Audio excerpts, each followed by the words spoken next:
ఈ వార్తలకు స్వాగతం. తణుకు జిల్లా ఆసుపత్రిలో సీసే ప్రోగ్రాంలో భాగంగా డేటా ఎంట్రీకి సంబంధించి శిక్షణ ఇచ్చారు. దీనిలో భాగంగా యూకే నుండి జెన్నిఫర్ షాన్ గ్రేస్ పాల్గొన్నారు.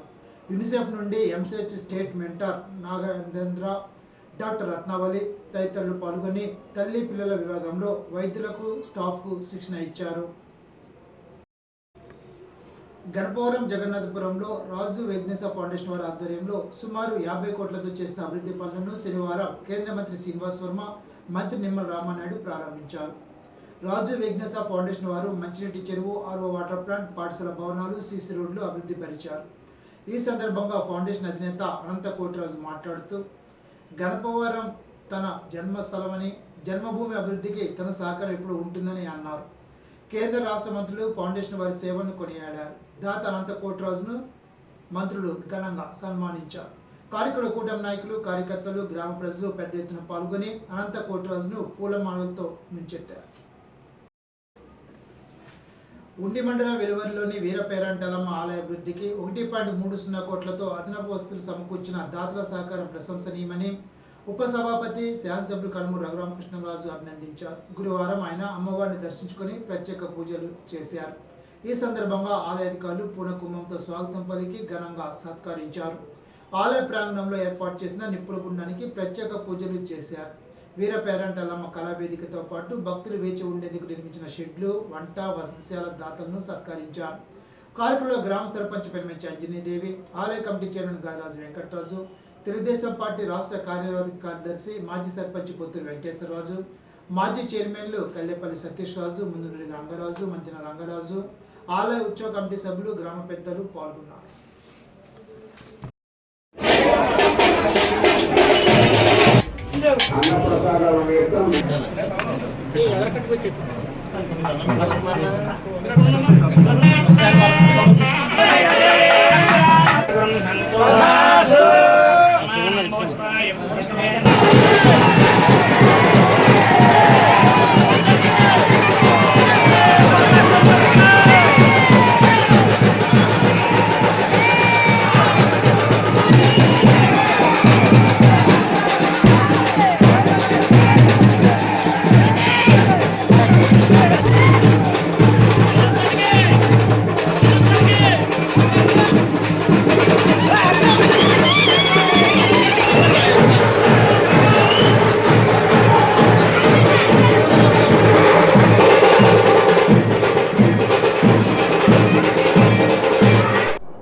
బయట ఊరి నుంచి కూడా ఎంతోమంది దాతలు ముందుకు వచ్చి మరి ఇక్కడ ఎంతోమంది మాజీ చైర్మన్లు వీళ్ళందరూ సమిష్టి నాయకత్వంలో మరి ఆలయ ప్రాంగణం, ఆలయమే కాకుండా ఈ ఆలయ ప్రాంగణాన్ని ఎంత అత్యద్భుతంగా నిర్మించిన దేవాలయాలు తక్కువ ఉంటాయి. మరి అటువంటి దేవాలయ నిర్మాణానికి మరి సహకరించిన దాతలందరికీ, మంచి మనుషులందరికీ కూడా నేను ఇవాళ సత్కరించడం నాకు ఎంతో సంతోషంగా ఉంది. ఒక మంచి పని చేసిన వారిని ప్రోత్సహించడం మనందరి బాధ్యత. అమ్మవారి మీద భక్తితో ఇంత చక్కటి ఇన్ఫ్రాస్ట్రక్చర్ పెళ్ళిళ్ళు జరగాలన్నా మొన్ననే ఈ బిల్డింగ్ కట్టిన ఆ దాత సుబ్బరాజు గారిని, వారి బ్రదర్ని కూడా కలవటం జరిగింది. అలాగే గతంలో సతీష్ ఇక్కడ చైర్మన్గా ఉన్నప్పుడు నేను కొన్ని అభివృద్ధి కార్యక్రమాల్లో కూడా పాల్గొన్నా. చాలా మొక్కలు కూడా ఇక్కడ నాటడం జరిగింది. మధ్యలో 4 ఏళ్ళు నేను ఇక్కడికి దూరం అయ్యా కొన్ని ప్రత్యేక కారణాల్లో. కానీ ఇప్పుడు మీ అందరితో ఈ వేడుకలో ఇంత చక్కటి, ఇంత జనసమూహం వచ్చిన వేడుకల్లో పాల్గొనడం నాకు ఎంతో సంతోషంగా ఉంది. రాష్ట్రంలోనే ఉండి ప్రభుత్వ ఐటీఐని మొదటి స్థానంలో నిలిపేందుకు ప్రభుత్వ పరంగా అవసరమైన సహకారాన్ని అందిస్తామని ఉపసభాపతి, ఎమ్మెల్యే కనుమూరు రఘురామకృష్ణరాజు అన్నారు. ఉండి ప్రభుత్వ ఐటీఐని కలెక్టర్ నాగరాజుతో కలిసి గురువారం ఆయన పరిశీలించారు. IMC chairman doctor Samanthapudi Balakrishnaraju అధ్యక్షతన జరిగిన సమావేశంలో రఘురామకృష్ణరాజు మాట్లాడారు. ఉండే ఐటీఐలో నూతన భవనాల నిర్మాణంతో పాటు ఇతర సౌకర్యాలు కల్పించాలనే సంకల్పానికి తాను అండగా నిలుస్తానని అన్నారు. ఐటీఐ విద్యను అభ్యసించిన విద్యార్థులు ఉపాధి అవకాశాలు మెరుగుపరుచుకొచ్చేందుకు ముందుకు రావాలని అన్నారు. ఈ సందర్భం కలెక్టర్ మాట్లాడుతూ భవిష్యత్తులో మెరుగైన జీవనాన్ని సాధించాలంటే ఉద్యోగంలో చేరిన కొత్తలు ఎదురయ్యే ఇబ్బందులను అధిగమించేందుకు కృషి చేయాలని అన్నారు. ఐటీఐలో శిల్యవాసికి చేరిన పాత భవనాలు, ఖాళీ స్థలాలను పరిశీలించారు. ప్రిన్సిపాల్ విఘ్నేష్ శ్రీనివాసరాజు ఇతర సిబ్బంది పాల్గొన్నారు.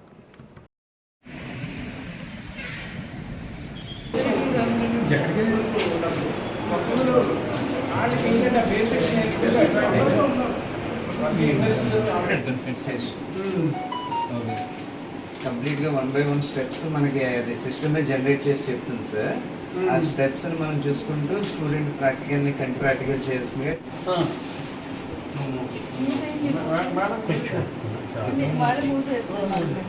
మీరే మూవ్ చేయండి.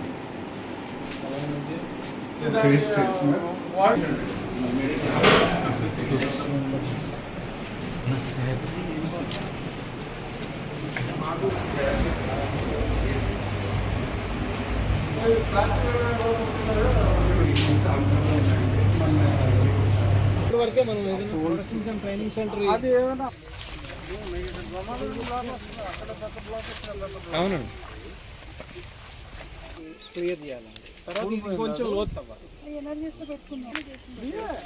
ఫర్దర్ ఎక్స్పాన్షన్ అప్పుడు ఆ వాటర్ అందరికీ ఫస్ట్ ఆఫ్ ఆల్ చెప్పడం కోసం, అలాగే ఈ ఇన్స్టిట్యూట్ ని మీ అందరినీ మీరే ఎంతో మందిని ఎన్నో సంవత్సరాలుగా తయారు చేస్తున్న ఈ ఇన్స్టిట్యూట్ ని ఫర్దర్ ఇంప్రూవ్మెంట్ చేయాలి అంటే ఏం స్కోప్ ఉంది అనేది చూడటం కోసం కలెక్టర్ గారు నేను రావటం జరిగింది. చెప్పవలసిందంతా కలెక్టర్ గారు చాలా క్లియర్ గా చెప్పారు. మీరు ఉద్యోగాలకి తక్కువ జీతమైనా ఇనిషియల్ గా వెళ్తే అది మీరు ఉద్యోగంగా అనుకోవద్దు. అది మీరు ఇంకా ఇంకో సంవత్సరం చదువుకుంటున్నారు. ఎంబీబీఎస్ వరకు హౌస్ సర్జెన్సీ ఉంటుంది కదా, అలాగా ఆ 1 year ట్రైనింగ్ ని మీరు హౌస్ సర్జెన్సీ లాగా అనుకుని మీకు స్టైఫండ్ ఇస్తున్నట్టుగా భావించాలి తప్ప ఉద్యోగంగా భావించద్దు. ఆ తర్వాత అందరూ ఉద్యోగాల్లోనే స్థిరపడాల్సిన అవసరం లేదు.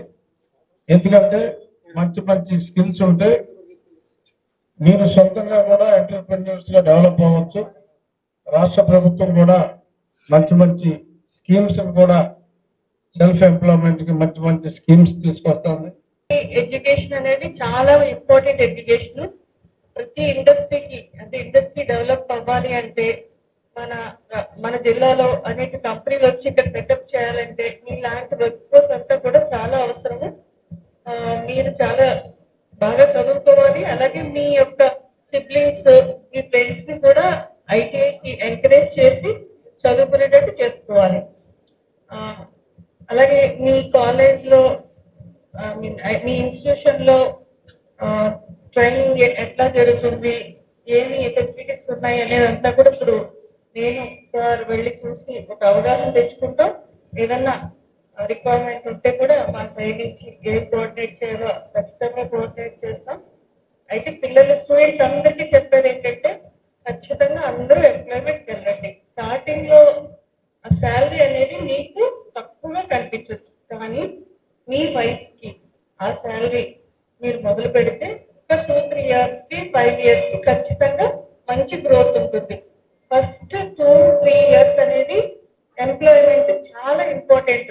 ఐటీఐ అయిపోయిన వెంటనే ఆ ఉద్యోగం చేయడం అనేది ఆ 2 years మీరు కష్టపడి వర్క్ చేసి నిలబడితే మీకు మంచి శాలరీస్ ఉంటాయి, మంచి డిమాండ్ కూడా ఉంటుంది. మీకు ఆ విషయం దృష్టిలో పెట్టుకోండి. మీరు మంచి కంపెనీలో కనుక వెళ్ళినట్టయితే మంచి ఎక్స్పీరియన్స్ తో మీకు ఫ్యూచర్ కెరీర్ అంతా కూడా బాగుంటుంది. మీకు అందరికీ ఆల్ ది బెస్ట్. శుక్రవారం జిల్లా కలెక్టర్ ఛాంబర్లో కలెక్టర్ చదవడం నగరాన్ని నీట్ పరీక్షలకు సంబంధించిన ఏర్పాట్లపై జిల్లా అడిషనల్ ఎస్పీ వి భీమారావు, పరీక్ష నిర్వహణ డిస్ట్రిక్ట్ నోడల్ అధికారి ఎన్ఐటి అధికారులతో సమీక్ష జరిపారు.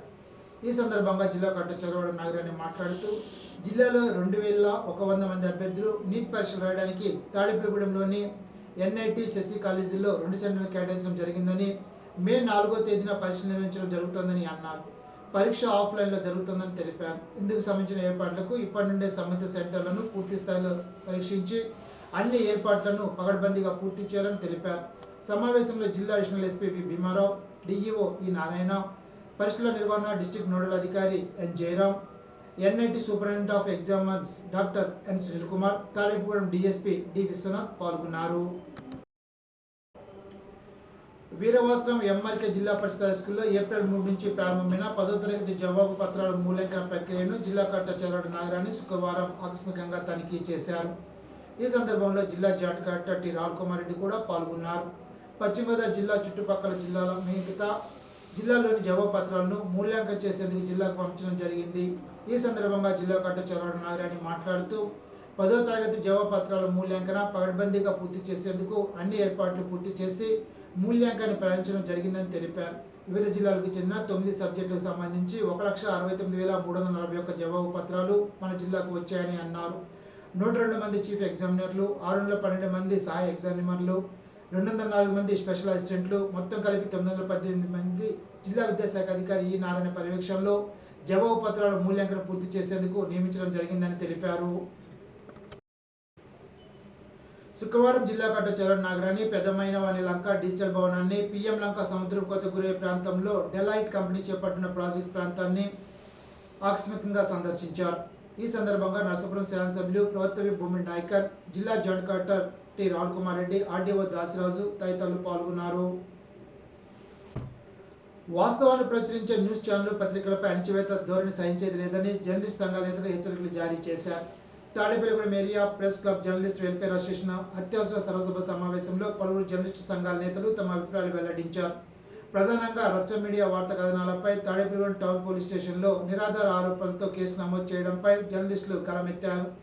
తాడేపల్లిగూడెం ఏరియా ప్రెస్ క్లబ్ సభ్యులు దాదాపు 60 మంది హాజరవగా 20 మంది ప్రధాన నాయకులు తమ అభిప్రాయాలను పంచుకున్నారు. ఎటువంటి సంబంధం లేదని, ఇటువంటి కేసులు నమోదు చేయడం ద్వారా జర్నలిస్టుల గళాన్ని అణగదొక్కలేరని నేతలు అభిప్రాయాన్ని వ్యక్తం చేశారు.